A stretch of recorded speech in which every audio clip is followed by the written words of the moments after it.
so when we're trying to finish up chapter 1 here, we're going to now talk about an observational study.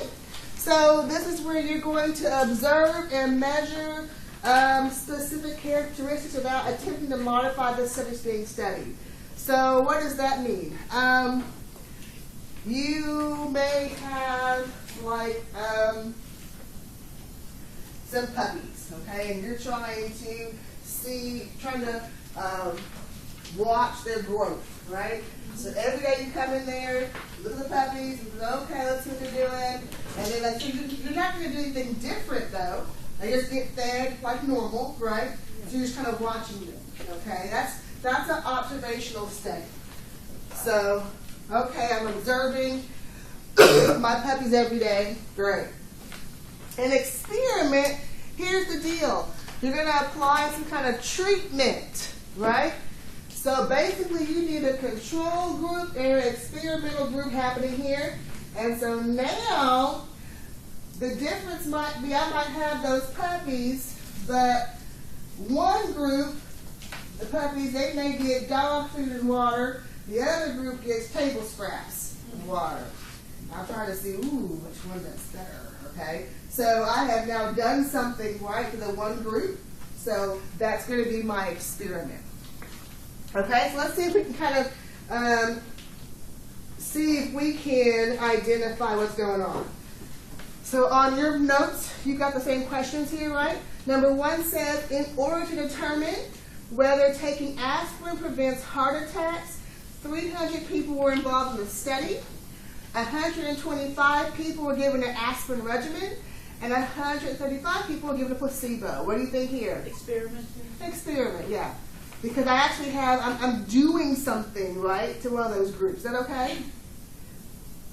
Yep. Number 2, we have a study of how elementary students color in their coloring books. What is that? Observation. Observation. So again, I'm not doing anything to one of those groups, just watching the kids in general. Okay? So good. So, okay. Let's get down to this last real part of chapter 1. So in this section, we're going to talk about types of sampling. So, because remember that the whole idea is that it's very difficult to get the population, right? To get the all, from the keyword population. So what do? We get a sample, right? That makes it easier to look at the data.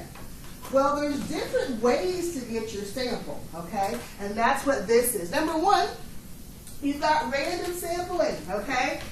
This is a selection so that each individual member has an equal chance of being selected.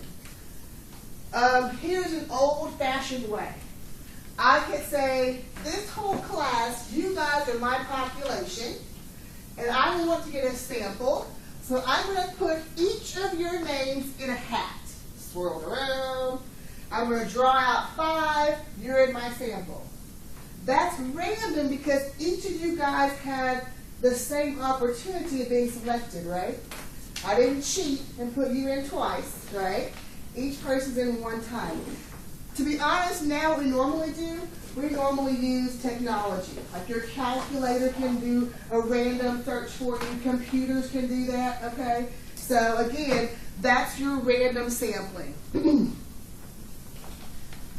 Systematic. Here's the key part here. It says select some starting point and then select every what? Case element in the population. So in the example in the PowerPoint, I'm taking every what? Yes, we see that I'm taking every third person. So 1, 2, up, took this person. 1, 2, took that person, right? So again, using the classroom, in the population, I decide I'm going to take every 5th person to be in my group. So 1, 2, 3, 4, 5, you're in my group. Okay? 1, 2, 3, 4, 5, she's in my group. Every 5th person. That's going to be your clue for what? Systematic. Okay?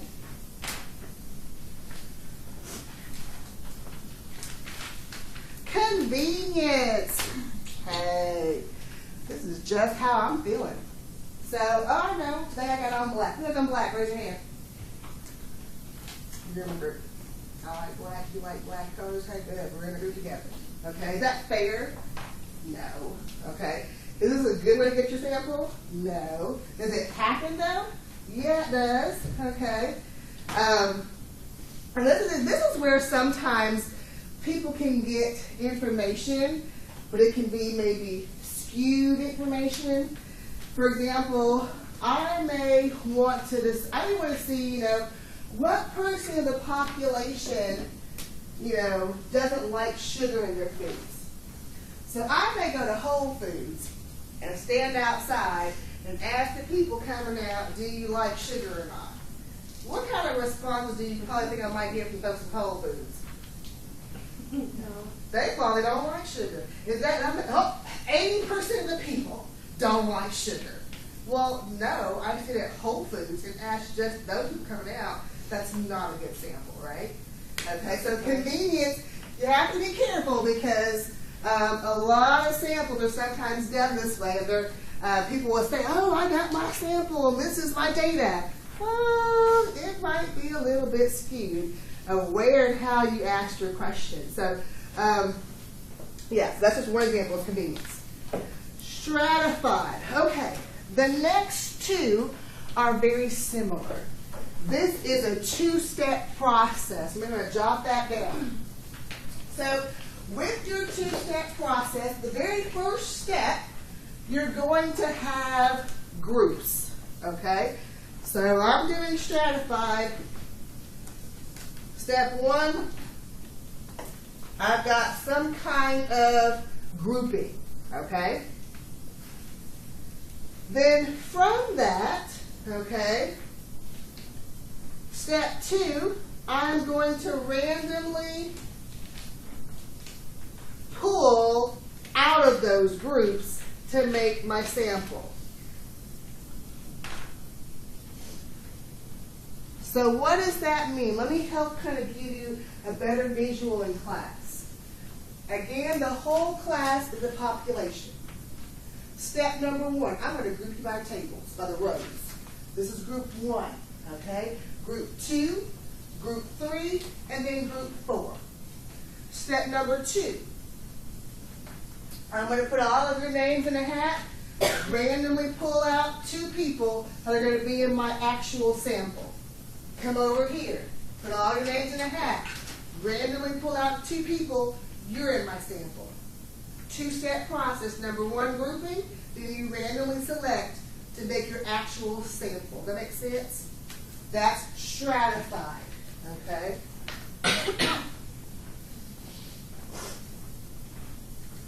The next one is cluster. Cluster is still a two-step process. Step number one is still the same. I have some kind of grouping going on. But there is a key difference in step number two.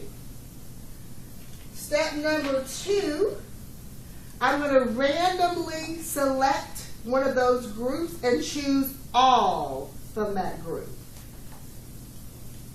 So randomly select a group and take all from that group. What's that look like in our classroom example? So again, the whole class is a population. I'm going to do step number one again by rows, okay? So 1, 2, 3, 4. Here's the difference.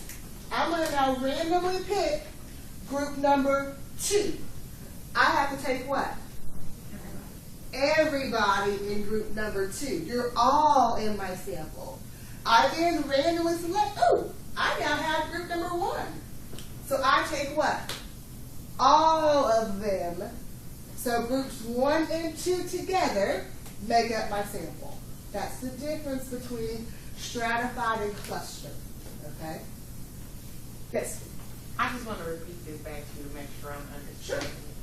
So, stratified is when you got the groups. Yep. You randomly pick a certain amount of people out of the group, like you pick 2 Or from, yes. And from the- then the cluster is when you take rows 1 and 2, but you take everybody in the row. Exactly, in the group, yes. In the group, Yes, okay. yes. Mhm. So let's practice. So you know that's how we learn, right, in this class. We learn something, I teach you, and then you do some examples, right? So, example time. Question number 1. Using random digital dialing, researchers called 3,258 Kingsport residents and asked what grocery store chain they prefer. Now, I'm going to help you on this one. We're going to assume that they had access to like all the numbers, okay? And this was done with the computer with this whole process there. I'm trying to lead you to the right answer. What do you think the right answer might be? Random. Okay.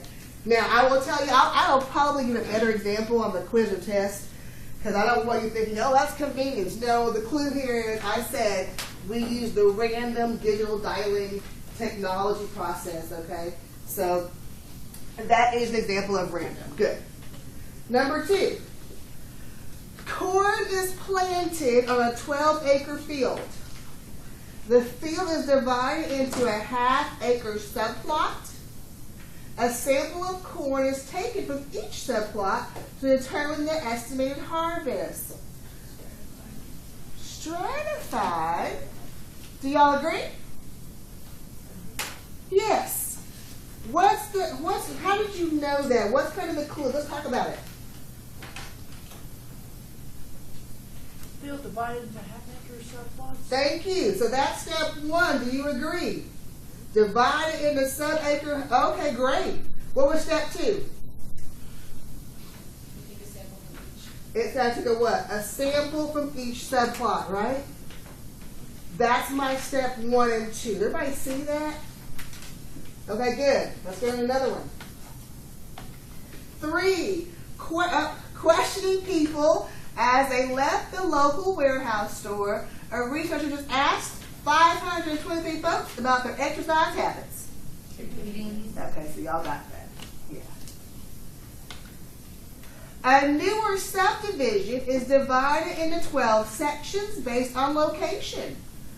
4 of the sections are selected to determine opinions about the new homeowners association fees. Ah, yes. How do you know? Give me your hints. 4 sections? Guys, okay, let's go back to step 1. Where's step 1? Yes. So I've got that.